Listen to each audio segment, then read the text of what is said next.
year, just before Christmas, his littlest boy, about age 7,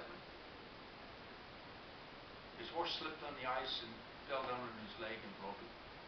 The horse was all right, the pony was all right, but the little boy had to have a cast on, and back in the 1800s, early 1800s, he spent his time in his upstairs bedroom with a cast on his leg because they thought he shouldn't move around or anything. And there he was, listening to all the fun going on downstairs as the days of preparation for Christmas rapidly approaching, and he could smell the cookies being cooked, and he could smell all the wonderful pies and all the everything coming up, and he could hear them laughing as they decorated and as they did this, and he was very lonely, and so his daddy would come home and always tell him a special story just for him. And one day he wrote this story,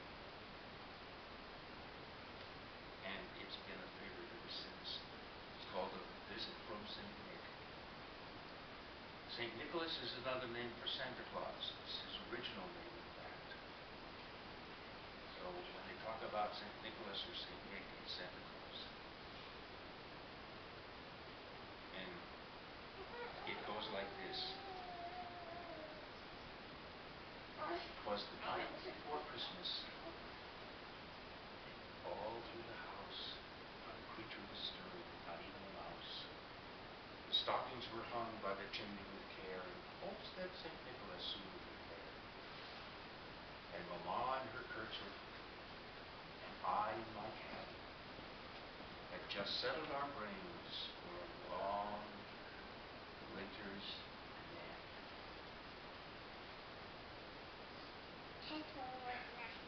Went out on the lawn. There arose such a clatter. I sprang from my bed to see what was the matter. Away to the window I flew like a flash, tore open the shutters and threw up the sash. The moon on the breast of the new-fallen snow gave a luster of midday to objects below, when what to my wondering eyes should appear but a miniature sleigh with a tiny reindeer. With the little old driver so lively and quick, I knew in a moment it must be St. Nick. More rapid than eagles, his coursers they came, and he whistled and shouted and called them by name. Now Dasher, now Dancer, now Prancer and Vixen, on Comet, on Cupid, on Donder and Blitzen, to the top of the porch, to the top of the wall, now dash away, dash away, dash away all. As dry leaves before the wild hurricane fly, when meet with an obstacle, mount to the sky, so up on the rooftops his coursers they flew, with a sleigh full of toys and St. Nicholas too.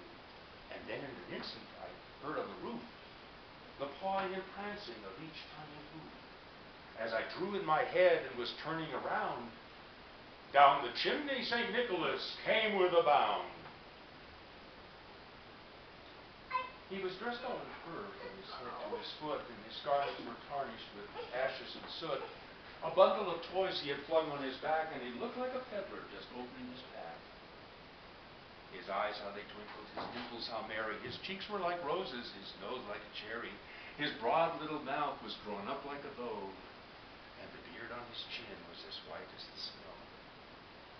A stump of a pipe he held tight in his teeth, and the smoke it encircled his head like a wreath.